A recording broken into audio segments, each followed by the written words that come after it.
অনুশীলনে, খাবার টেবিলে, মাঠে, টিম বাসের গেটে, বিমান থেকে নামার সিঁড়িতে, এমনকি টিম প্যারেডের যে বাস, সেই বাসের ছাদে লিওনেল মেসি এবং আর্জেন্টিনা দলের হাজার হাজার ছবি আপনি গত কয়েক বছর ধরে দেখছেন। এই ছবিগুলোর মধ্যে কোনো প্যাটার্ন খেয়াল করছেন? আপনি যদি 2021 সাল থেকে খেয়াল করেন তাহলে দেখবেন এই ছবিগুলোর মধ্যে একটা সুস্পষ্ট প্যাটার্ন আছে। সেটা হচ্ছে মেসির দুপাশে দুটো দীর্ঘাকায় মাস্তান হেঁটে আসতে থাকে। তাদের মুখে ক্যান্ডি থাকে, এই ক্যান্ডি চিবোতে চিবোতে হেঁটে আসে। মনে হয় তিনটা ক্ষুধার্ত নেকড়ে শিকারের দিকে আস্তে ধীরে এগিয়ে আসতেছে। এই তিনজন মিলে একটা ট্রায়ো। আর্জেন্টিনার খুব বিখ্যাত একটা থ্রিলার ধারাবাহিক, সেই থ্রিলার ধারাবাহিকের অনুসরণে এই তিনজনকে আর্জেন্টিনার মিডিয়া বলে লোস সিমুলারেদোস, মানে ছদ্মবেশীদের দল। এরা তিনজন তাদের তাসের খেলায় জেতার জন্য যে কোনো কিছু করতে পারে, যে কোনো ধরনের শঠতা করতে পারে, টুকটাক মিথ্যা কথা বলতে পারে, আর হাতের কার্ড ছাপাইয়ের তো তিনজন ওস্তাদ। মূলত তিনজনের বন্ধুত্ব এই কারণেই বেশি আলোচিত। কিন্তু এই যে প্যাটার্নটা, এই প্যাটার্নটা কেন কেন এই দুজন মেসিকে বডিগার্ডের মতো করে সত্যি সত্যি পাহারা দিয়ে রাখে? এটা কি কাকতালীয় ব্যাপার? এটা কি পরিকল্পিত ব্যাপার? নাকি অবচেতন মনের কিছু? নাকি শো অফ? না, এই পুরো ব্যাপারটার পেছনে একটা ড্রামাটিক গল্প আছে এবং সামাজিক মনস্তাত্ত্বিক একটা ব্যাখ্যা আছে। আমরা সেই ড্রামাটিক গল্প এবং ব্যাখ্যা দুটোই আজকে শুনবো। আমাদের পিছায় যেতে হবে 2017 সালে। 2017 সালে এই গল্পটা শুরু, 2021 সালে এই গল্পটার পুনর্জন্ম। এই গল্পের মধ্যে আপনি দেখবেন যে তাস খেলতে গিয়ে একটা সিনিয়র মানুষের সঙ্গে দুটো বাচ্চার কিভাবে রিলেশন তৈরি হয়েছে, সেই দুটো বাচ্চার সঙ্গে আবার তার সম্পর্কের উত্থান পতনটা কেমন গেছে। এমনকি এর মধ্যে লিওনেল মেসির সঙ্গে এদের একজনের 3 মাসের মুখ দেখা দেখিও বন্ধ ছিল। আবার জল ছিটায়া দিয়ে কিভাবে সেই সম্পর্কের পুনরুদ্ধার হয়েছে, এইসব ড্রামা দেখবেন এবং শেষ বেলায় এসে আমরা এটার সামাজিক ব্যাখ্যাটা একটু দাঁড় করাবো। এই জিনিসগুলো নিয়ে আজকে কথা বলি। এই পারেদেস, ডিপল এবং মেসি, এই ট্রায়োকে নিয়ে আর্জেন্টিনার মিডিয়ায় টুকটাক লেখা পড়ছি তা 2019-20 সালের দিকে। এদের তিনজনের নিয়ে দুষ্টুমি, এদেরকে ওই যে ছদ্মবেশী গোয়েন্দার দল, অমুক তমুক, এগুলো শুনছি। কিন্তু 2021 থেকে একটা জিনিস আমি নোটিশ করি, প্রায় ছবি সামনে আসে তো, কিন্তু কখনো প্যাটার্নটা মেলানোর চেষ্টা করিনি। এবার বিশ্বকাপের সময় এসে বিশ্বকাপের শুরুর দিকে টিম যখন প্র্যাকটিস শুরু করলো, ছবি আসা শুরু করলো, তখন ব্যাপারটা খুব খেয়াল করলাম যে তাই তো, মেসি যখনই হাঁটে একেবারে সিংহভাগ ক্ষেত্রে, খুব বিরল ব্যতিক্রম না হলে, তার দুপাশে তো পারেদেস আর ডিপল থাকে। এটা কত পুরনো, কত পুরনো! আমি বিশ্বের অন্যতম বড় একটা ইমেজ সার্চিং প্রতিষ্ঠানে সার্চ করলাম। তো পেছাতে পেছাতে পেছাতে পেছাতে 2021-এ চলে গেলাম। দেখলাম 2021-এও এটা খুব নিয়মিত চিত্র ছিল যে মেসি হাঁটতেছে, দুপাশে পারেদেস আর ডিপল। কখনো কখনো ডি মারিয়া কাছাকাছি আছে, কখনো কখনো কুটি রোমের ওপরের দিকে এসে কাছাকাছি আছে, অ্যাঞ্জু ফার্নান্দেস কখনো থাকে, লাউতারও থাকে, কিন্তু দুপাশের ওই পজিশন দুটো ফিক্সড। এটার কারণ কি? এটা ঘুরতে গিয়ে দেখলাম যে প্রথমেই আমাকে তাহলে এই তিনজনের বন্ধুত্বের গল্পটা বুঝতে হবে। সে গল্পটা বললাম বটে যে 2017-18 দিকে শুরু, কিন্তু গল্পটা তো আসলে শুরু এই ডিপল পারেদেসদের বাল্যকালে, যখন তারা টিভিতে ওই মহানায়করে দৌড়াইতে দেখতো, যখন তারা টিভিতে ওই মহানায়করে ম্যাজিক করতে দেখতো, তখনই আসলে গল্পটা শুরু হয়ে গেছে। তাদের ওই স্বপ্ন কোনো একদিন আমরা ফুটবল খেলবো, ফুটবল খেলে আমরা আর্জেন্টিনার জার্সি গায়ে দিব, আমরা ওই লোকটার সঙ্গে দৌড়াবো, ওই লোকটাকে প্রোটেক্ট করব। এই জায়গা থেকে আসলে গল্পটা শুরু। কিন্তু আমরা প্র্যাকটিক্যালি যদি দেখি তাহলে দেখবো যে 2017 সালে পারেদেস আর্জেন্টিনা টিমে জয়েন করলো এবং 2016 সালে লিওনেল মেসির সঙ্গে বার্সেলোনায় বসে পরিচয় হলো রদ্রিগো ডিপলের। বলা যায় এখান থেকে আসলে কেমিস্ট্রিটা শুরু। রদ্রিগো ডিপল খুব সংকুচিতভাবে মেসির কাছে গিয়ে নিজের পরিচয় দেওয়ার চেষ্টা করলো। ডিপল তখন উদিনেসেতে খেলে আর মেসি বার্সেলোনায়। একটা ম্যাচ শেষে, উদিনেসে বার্সেলোনা ম্যাচ শেষে, ডিপল আস্তে আস্তে করে লিওনেল মেসির কাছে গেছে, গিয়ে সালাম আদাব যা দেওয়ার দিয়ে বলছে যে লিও, আমি একটু তোমার সঙ্গে কথা বলতে পারি? তো মেসি তার দিকে ফিরে বলতেছে, তোমার নাম রদ্রিগো না? তুমি তো আর্জেন্টাইন, উদিনেসেতে খেলো, তুমি মিডফিল্ডে খেলো, তাই না? ডিপল জায়গায় শক্ত হয়ে গেছে। ও মনে হচ্ছে যে ওর শরীরটা পাথর হয়ে গেছে, যে এটা কিভাবে সম্ভব? লিওনেল মেসি আমার সম্পর্কে জানে, তো বলতেছে আমি আরো অনেক কিছু জানি, তুমি এজ লেভেল টিমে খেলো, তুমি আর্জেন্টিনা টিমে কল পাবা 1-2 বছরের মধ্যে, অনেক কিছুই জানি। ডিপলের ওই হতভম্ব এবং বিস্মিত ভাবটা কাটতেছে না দেখে ও মেসি তাকে বার্সেলোনার লকার রুমে নিয়ে গেছে, নিয়ে গিয়ে সকলের সঙ্গে পরিচয় করায় দিছে, নিজের কিট টিট উপহার দিছে এবং বলছে যে তুমি ফাইটটা চালা যাও, হোপফুলি আমরা টিমমেট হিসাবে আগাবো। ওই দিনটা স্বপ্নে ওই দিন থেকে ফাইট করে যাচ্ছে। এর মধ্যে 2017 সালে পারেদেস ডাক পেল জাতীয় দলে। পারেদেসের সঙ্গে মেসির ওই ট্রুকোতে একটা সম্পর্ক হলো।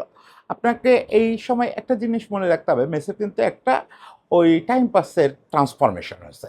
মেসি আগে টিমের সঙ্গে থাকলে খেলাটা আর প্র্যাকটিসটা ছাড়া হোটেল রুম থেকে খুব একটা বেরোতো না, মানে নিজের রুম থেকে বেরোতো না।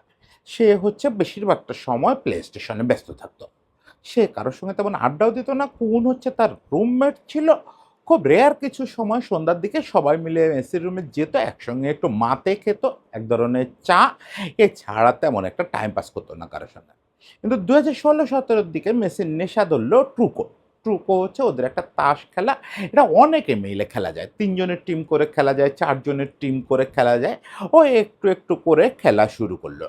কখনো কুন আর পারেদেসের সঙ্গে টিম করে, কখনো কুন আর ইয়ের সঙ্গে ডিমারিয়ার সঙ্গে টিম করে। ও শুরুর দিকে ভালো খেলতো না, কিন্তু ওর হাতে খুব ভালো কার্ড উঠতো, এই জন্য ওকে সবাই টিমে চাইতো। পারেদেস সবসময় পেছনে লেগে থাকতো যে ভাই আপনি আমার টিমে আসেন, আমার টিমে আসেন, আমি খেলে দিব না। হয় না যে একটু সিনিয়র লোক হাতে ভালো কার্ড ওঠে, আমরা আমাদের কার্ড খেলাগুলোতেও দেখি তাদের জুনিয়ররা টানাটানি করে, ভাই খেলে আমি দিব না, আপনি শুধু আমার সঙ্গে বসেন। মেসিও পারেদেসের সঙ্গে মাঝে মাঝে বসে, মজাও পায়। এভাবেই চলতেছিল। ডি পলের মধ্যে 2018 সালে টিমে জয়েন করলো। এখন ডি পলের কাছে তো আর্জেন্টিনা টিমে জয়েন করা যত বড় ব্যাপার, তার চেয়ে বড় ব্যাপার হচ্ছে মেসির সঙ্গে কেমনে আড্ডা দেওয়া যায়। সে হচ্ছে পারেদেসের রুমমেট। এখন পারেদেসরে সে একদিন বলতেছে, প্রথম দিনেই সন্ধ্যাবেলায় প্র্যাকটিস সেশন শেষ, এসে প্রথম দিন তো জাস্ট পরিচিতি পর্ব হয়। সন্ধ্যাবেলায় ও আর পারেদেস রুমে চা খাচ্ছে, ওই যে মাতেটা খাচ্ছে। ও হঠাৎ করে পারেদেসরে বলতেছে, লিওনার্দো একটা কাজ করবেন, আহ, লিওর রুমে যাওয়া যায়, মেসির রুমে। তো পারেদেস বলছে যায়।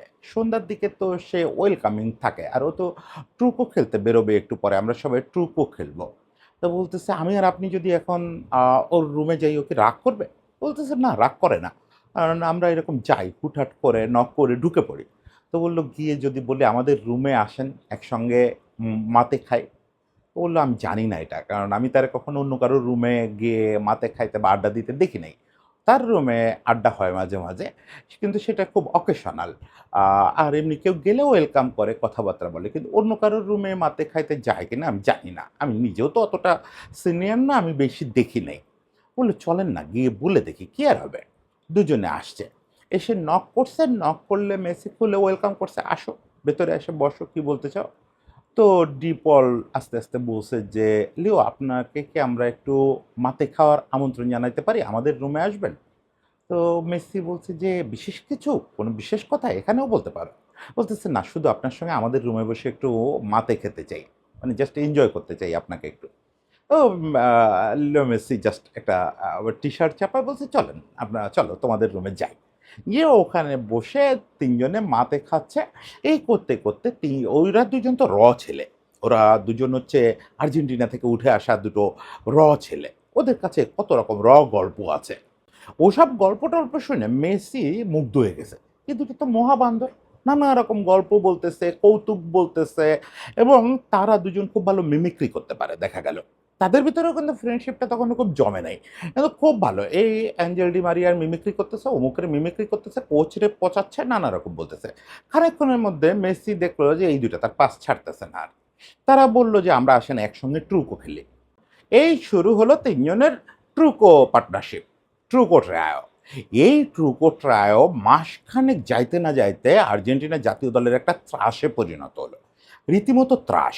এমনও হয়েছে তাপিয়া, ওমার সহ স্কালোনি, এরা একটা টিম, আর এরা তিনজন একটা টিম। কেউ কখনো পারে নাই। এদের একটা কমন স্টাইল হচ্ছে ব্লাফ দেওয়া। মেসি চুপচাপ হাতে কার্ড নিয়ে বসে থাকে আর ওই দুইজন সমানে মিথ্যা কথা বলতে থাকে। একটু আগে এই পাইছি, একটু আগে ওই পাইছি। একজন আরেকজনের নিজের কার্ড বলে দিতে থাকে যে আমার হাতে অমুক আছে, তমুক আছে। এটা শুনে প্রতিপক্ষ বিভ্রান্ত হয়। বিভ্রান্ত হয়ে ডাকাডাকি ভুল করে। তারপরে কার্ড শো করলে দেখা যায় যে পুরা যা বুঝছে ভুল। প্রতারিত করছে তাদেরকে। আর মেসির হাতে একগাদা কার্ড উঠবেই, খুব ভালো কার্ড উঠবেই। এমন একটা অবস্থা হলো তাপিয়া মানে বোর্ড প্রেসিডেন্ট উনি তো টিম কোথাও গেলে সেখানে গেলে উনিও এক সন্ধ্যা কার্ড খেলেন বসে। দেখবেন ওদের প্রোমো বানানো হয় ট্রুকো কেন্দ্র করে, মানে কার্ডকে কেন্দ্র করে। তাপিয়াকে যদি বলা হয় আসেন ট্রুকোতে যাই, উনি আগেই বলবেন যে ওই তিনটার সঙ্গে খেলবো না, ওই তিনটার এগেনস্টে আমি খেলতে রাজি না। ওরা কেমনি কি করে জিতে যাবে, আমি তো জানি হেরে যাবো, তাইলে খেলে লাভ কি। আবার মুশকিল হচ্ছে মেসি আবার রিকোয়েস্ট করে এদের খুব নিয়ে আসে, কারণ খেলার লোক কম। এই ট্রুকোতে ১-২ রাউন্ড পর্যন্ত অনেককে পাওয়া যায়, কিন্তু এই ছোটোগুলা এনজো ফার্নান্দেস থেকে শুরু করে আলমাদা এচেবেরি পর্যন্ত এগুলা ট্রুকো খেলতে চায় না। এগুলো হচ্ছে আগের মেসির মতো ওই প্লে স্টেশন। মেসি এটা নিয়ে ওদের আবার ঝাড়াঝাড়ি করে, এই আসো ট্রুকো খেলি। না, ওরা খানিকক্ষণ খেলেই সব চলে যাবে হচ্ছে কেমনে রুমে যাওয়া যায়। রুমে গিয়ে সব প্লে স্টেশনে বসবে। এই যে নতুন বোধহয় একটা গেম আসছে GTA 6, আমি নিশ্চিত ওরা এখন পাগল হয়ে ওইটা খেলতেছে। বিশ্বকাপের মধ্যে হলে হবে কি, ওইগুলাই রাত দিন আছে, রাত দিন বসে ওইগুলা করতে থাকে। এই করতে করতেই তিনজনকে নিয়ে অনেক মিথ, অনেক ফান, অনেক কিছু ছড়ালো।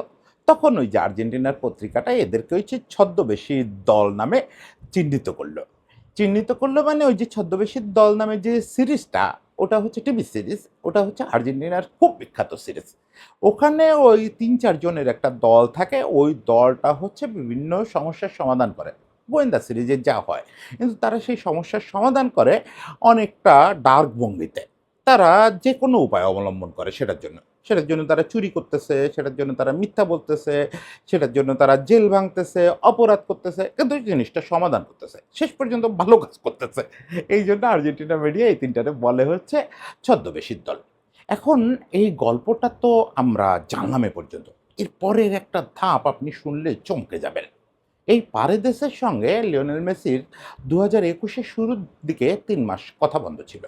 পারেদেস হাজার চেষ্টা করেও একটু মুখ দেখাদেখি করতে পারে নাই। ঘটনাটা ঘটছিল পিএসজি ভার্সেস বার্সেলোনা ম্যাচে। পারেদেস ম্যাচের কোনো একটা সময়ে কিছু একটা অশালীন কথা বলছে। এখন অশালীন কথাটা পারেদেস মেসিরে তো বলেই নাই। এটা মেসিও বোঝে, সবাই বোঝে। কিন্তু সেই অশালীন কথাটা কি? অশালীন কথাটা কি আর্জেন্টিনার অহং আহত হয় এরকম কিছু? মেসির অহং আহত হয় এরকম কিছু? নাকি অন্য কোনো খেলোয়াড়ে অসম্মান করা যেটা মেসি নিতে পারে নাই? যাই হোক ব্যাপারটা, সে সঙ্গে ওখানে পারেদেসের দিকে তাকায় বলছে যে কাজটা ঠিক করল না। ওখান থেকে যে বেরোইছে তারপর থেকে মেসি আর পারেদেসের কোনো ফোন রিসিভ করে না। ও বার্সেলোনায় চলে গেছে মেসি, আর পিএসজিতে। পারেদেস দিনের পর দিন, রাতের পর রাত মেসিরে ফোন করছে, টেক্সট করছে, ইট ওয়াজ নট ইউ। লিও তুমি আমার কথা শোনো, আমাকে একটু আত্মপক্ষ সমর্থন করতে দাও, আমি তোমাকে কিছু বলি নাই। লিওনেল মেসি কোনো অ্যান্সার করে না। আর লিওনেল মেসি জানে যে ওটা আমাকে বলে নাই, কিন্তু ওই অশালীন কথা বললো কি কেন? এই কথাটা কি এটা কখনো কেউ ডিসক্লোজ করেনি, কিন্তু পারেদেস বিভিন্ন ইন্টারভিউতে বলছে যে সে কি দুঃসহ সময় গেছে। সে বারবার ডিপলরে বলছে যে তুমি একটু কথা বলো, কথা বলে বলো যে আমি এটা নিতে পারতেছি না, আমি তাহলে জাতীয় দলে খেলা বাদ দিয়ে দেবো। ডিপল গিয়ে বলছে মেসিরে, মেসি বলছে বাদ দিলে দিক, আমি আচরণগত কোনো ব্যাপার অ্যাকসেপ্ট করতে রাজি না। আবার পারেদেস বলছে যে এভাবে তাহলে একসঙ্গে আমি এসে ওর সামনে মুখ দেখাবো কী করে, আমি একসঙ্গে খেলবো কীভাবে, আমরা তো আর একসঙ্গে মিশতে পারবো না। মেসি ডিপলরে বলছে যে জাতীয় দলে একসঙ্গে খেললেই যে একসঙ্গে মিশতে হবে তা তো কোনো কথা নেই। আসবে, খেলবে, মাঠে আমরা একসঙ্গে থাকবো, কিন্তু আমি আর ওইভাবে মিশবো না। ট্রুকো টিমটা তাহলে ভেঙে গেল। এই ছদ্মবেশী গোয়েন্দাদের দল আর ফাংশনাল থাকবে না। এই শঙ্কা নিয়েই পারেদেস ২০২১-এর কোপা আমেরিকার ক্যাম্পে যোগ দিল। যোগ দেওয়ার পরে ছেলেটা সারা রাত ঘুমায় নাই যে লিওর মুখোমুখি হইলে আমি কি করব। ও তো আমার সঙ্গে কথা বলবে না। যে লোকটার সঙ্গে ক্যাম্পে যোগ দেওয়ার পরে সার্বক্ষণিক আমি আর ডিপল থাকি, সেই লোকটা আমার সঙ্গে কথা বলবে না, আমার পাশ থেকে হেঁটে চলে যাবে।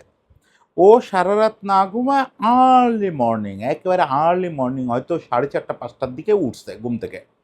উঠে ও লবিতে গেছে, লবিতে হাঁটাহাঁটি করছে, করে কমন ওয়াশরুমের দিকে গেছে। ও ওখান থেকে ফ্রেশ হয়ে ওর ইচ্ছা যে রুমে যাবে। রুমে গিয়ে রেডি টেডি হয়ে প্র্যাকটিসে যাবে সবার সঙ্গে। কমন ওয়াশরুমে গিয়ে সে বেসিনের সামনে দাঁড়াইছে, তখন পেছন থেকে কেউ একজন মগ ভরে তার গায়ে পানি ছুঁড়ে মারছে। ফিরে দেখে লিওনেল মেসি। তো ও ফিরে হতভম্ব হয়ে তাকায় রয়েছে। মেসি বলতেছে, এত সকালে উঠছো কেন? এখন নিশ্চয়ই ট্রুকো খেলতে চাও না, ট্রুকো সন্ধ্যা হবে, চলো প্র্যাকটিসে। এত সকালে তো তুমি ওঠো না, অলসতা ঝাড়ে ফেলছো। এই বিষয়ে আর কোনোদিন লিওনেল মেসি ওর সঙ্গে কথা বলে নাই যে ওইটা কী ছিল, কেন ছিল, কেন মেসি এই 3 মাস বন্ধ রাখছিল, এখনও পারেদেস জানে না। এই 2025 সালেও পারেদেস ইন্টারভিউতে বলছে যে এখনও আমি জানি না। আমি বহুবার জিজ্ঞেস করার চেষ্টা করছি, কথা শুরু করলেই প্রথম শব্দটা শুনলেই লিও এটা থামায় দেয়, থামায় দিয়ে বলে যে অন্য কিছু নিয়ে আলাপ করো। ওটা কি এখন কোনো সমস্যা করতেছে তোমার? সমস্যা না করলে অন্য কিছু নিয়ে আলাপ করো। মানে ওই বিষয়টা ওখানে শেষ। এই যে জল ছিটায় দেওয়ার মধ্যে থেকে বিষয়টা শেষ। এরপরে আসলে ডাইমেনশনটা আরও শক্ত হয়েছে। আমরা তো এরপর থেকে দেখি যে এরপরে কি হয়েছে। এরপরে হয়েছে হচ্ছে যে আর লিওনেল মেসি কোথাও একা থাকতে পারে না। লিওনেল মেসির আপনি যত ছবি পাবেন, এই দেখেন ডাগ আউটের পাশে বসে আছে, প্র্যাকটিসের পাশে, ওখানে দুপাশে দুজন বসে আছে। তারা বিমান থেকে নামতেছে, সেখানে দুপাশে দুজন আছে। প্যারেডে 2022 বিশ্বকাপ জয়ী প্যারেডে মেসির এক পাশে তার দুই বন্ধু ডি মারিয়া আর ওটামেন্ডি, আরেক পাশে দুই নেকড়ে বসে আছে। যেখানে যাবেন প্র্যাকটিসে কিংবা টানেল থেকে যখন টিম বেরোচ্ছে, তখন অতি অবশ্যই এরা দুজন দুপাশে। এক পাশে আবার সঙ্গে কুটি রোমেরো থাকে, আবার পেছন দিকে লাউতারো মার্টিনেজ থাকে। মানে একটা চক্রবর্তীর মতো সবসময় থাকে যে লিওনেল মেসি একা না, এর পাশেই দুজন আছে। এটা তো শুধু ফ্রেন্ডশিপ দিয়ে আপনি গল্প করতে ব্যাখ্যা করতে পারবেন না যে শুধু ফ্রেন্ডশিপ দিয়ে ওর পাশে থাকতে হবে কেন সবসময়। আপনি কোনো বন্ধুত্বের সায়েন্স দিয়ে এটা মিলাইতে পারবেন না যে সবসময় দুটো লোকের একই পজিশনে থাকতে হবে। ওই লোকটার আশেপাশে থাকলেই তো যথেষ্ট। পেছন দিকেও থাকা যায়, একটু দূরেও তো থাকা যায়। এমন তো না যে মেসির গন্ধ পাইতে হবে তোমাদের। তাহলে এই দুটো পজিশনের অর্থ কী? এই ব্যাখ্যাটা আপনি যখন নিতে যাবেন তখন আপনার প্রকৃতিতে ফিরে যেতে হবে, এবং প্রকৃতিতে সেই ব্যাখ্যাটা যখন গ্রহণ করবেন তখন আপনি দেখবেন যে এটা শুধু এই দুইজন না, আসলে ওই যে বলয়টার কথা বলতেছি যে কুটি রোমেরো, লাউতারো মার্টিনেজ, ইভেন পেছন দিকে এনজো ফার্নান্দেজ, এদের প্রত্যেকের অবস্থান একটা ইঙ্গিত দেয় এটা পরিকল্পিত না, কোনোভাবেই এটা পরিকল্পিত না, কিন্তু এটা প্রকৃতি থেকে আসছে। এটা আসছে আসলে নেকড়ের পাল থেকে। আপনি নেকড়ের পালের শিকারের একটা ভঙ্গি দেখবেন, সেটা হচ্ছে ওরা অর্ধচন্দ্র করে আগায়। নেকড়ের দল একেবারে মাঝখানে থাকে হচ্ছে সবচেয়ে অভিজ্ঞ, বয়স্ক এবং দক্ষ শিকারীটা। অনেকে বলেন এটা নেতা নেকড়ে, অনেকে বলেন যে নেকড়ে সমাজে নেতার চেয়ে দক্ষ অভিজ্ঞ শিকারীর গুরুত্ব বেশি। যাই হোক, এখন তো আমরা নেকড়েদের কাছে জিজ্ঞেস করতে পারবো না ও কি তোমাদের ক্যাপ্টেন নাকি শুধু দক্ষ এবং অভিজ্ঞ শিকারী। কিন্তু যেই হোক, ওদের কাছে সেই সবচেয়ে গুরুত্বপূর্ণ ক্যারেক্টারটাকে ওরা মাঝখানে রাখে। রেখে সবচেয়ে তরুণ এবং বলিষ্ঠ যে নেকড়েগুলো তারা এরকম অর্ধবৃত্ত রচনা করে। এর সামনে একটা তরুণদের লাইন থাকে, আবার পেছনে একটা তরুণদের লাইন থাকে। সেটা হচ্ছে নেকড়েদের শিকার করতে যাওয়ার ভঙ্গি, কারণ একেবারে সামনে থাকে একটা সিকিউরিটি বাহিনীর মতো, পেছনে থাকে আরেকটা সিকিউরিটি বাহিনী, যাতে দুপাশের কোনো পাশ থেকে আক্রমণ না আসে। মূল কাজটা করে হচ্ছে এই অর্ধচন্দ্রটা, মাঝখানের ওই লোকটাকে প্রোটেক্ট করা এবং শিকারকে এভাবে ঘিরে ফেলা। এটা প্রকৃতির সবচেয়ে সহজাত শিকারে বেরোনোর পদ্ধতি। আদিমকালে মানুষও অনেকটা এরকম অর্ধচন্দ্র করে আগাত, এবং আপনি দেখবেন এই জিনিসটা নেকড়ে বা আদি মানুষ থেকে রাজা মহারাজাদের মধ্যেও আসছিল। যে সময় রাজারা নিজেরা যুদ্ধক্ষেত্রে যেতেন, আজকের মতো ওই এসি হোয়াইট হাউসে বসে যে অমুক জায়গায় বোমা মারো, অমুক মিনাব স্কুলে বোমা মেরে মানুষ মেরে ফেলো, সেই রকম তো সেকালে রাজারা করতে পারতেন না। তাদেরকে যুদ্ধক্ষেত্রে যেতে হতো। যুদ্ধক্ষেত্রে যখন রাজারা যেতেন, এমনিতে চারিপাশ ওরকম নেকড়ে দিয়ে ঘেরা থাকতো, কিন্তু একেবারে ইনার সার্কেলটা এই অর্ধচন্দ্রের মতো থাকতো। তার ইনার সার্কেলে বেশিরভাগ ক্ষেত্রে আত্মীয় স্বজন দিয়ে গঠিত একটা 5-7 জনের বাহিনী থাকতো, যারা আসলে বলয় করে রাখতো রাজা যাতে ক্ষতিগ্রস্ত না হন। কিন্তু চূড়ান্ত আঘাতটা রাজাই করবেন, রাজাই যুদ্ধটা করবেন।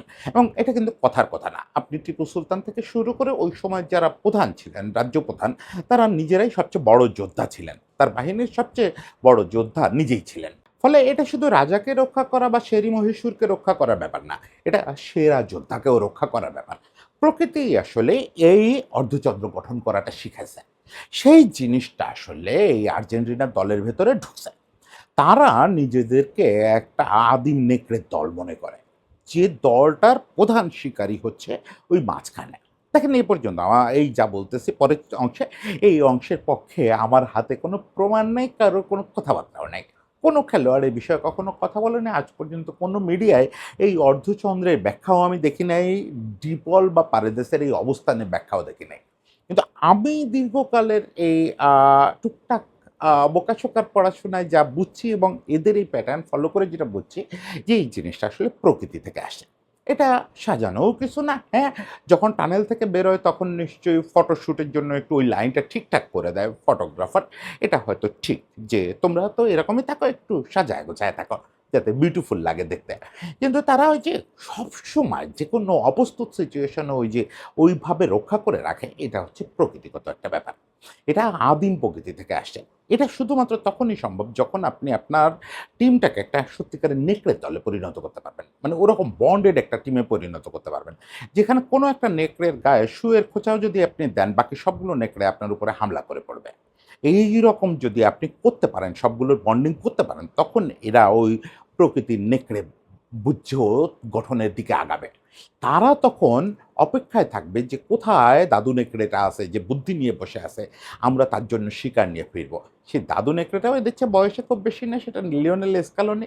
ওখানে আর কয়েকটা ধূর্ত নেকড়ে আছে তার আশেপাশে, সেগুলো এদেরকে অর্ডার দিয়ে বুদ্ধি শিখায় নামায় দেয়। এরা অর্ধচন্দ্র একটা পাল করে এগোয় যায়। আর সেখানে সবচেয়ে বড় ধূর্ত দুই ধুরন্ধর নেকড়ে, তারা দুপাশে নিরাপত্তা দেয় বৃদ্ধ নেকড়েটাকে, যাতে শিকার একেবারে হাতের মুঠোয় চলে আসে। আমি জানি না এই ব্যাখ্যাটা সাইকোলজিস্টরা নিবেন কিনা বা প্রকৃতি বিজ্ঞানীরা নিবেন কিনা, কিন্তু আমার এই ব্যাখ্যাটা দিতে ভালো লাগলো, আমার এই ব্যাখ্যাটা করতে ভালো লাগলো। বাকিটা সবার উপরে ছেড়ে দিলাম যে আপনাদের কেমন লাগে, আপনারা আপনাদের ব্যাখ্যাটাও জানাবেন। যদি আরও কোনো সুন্দর ব্যাখ্যা থাকে সেটা নিয়েও আমরা গল্প করব।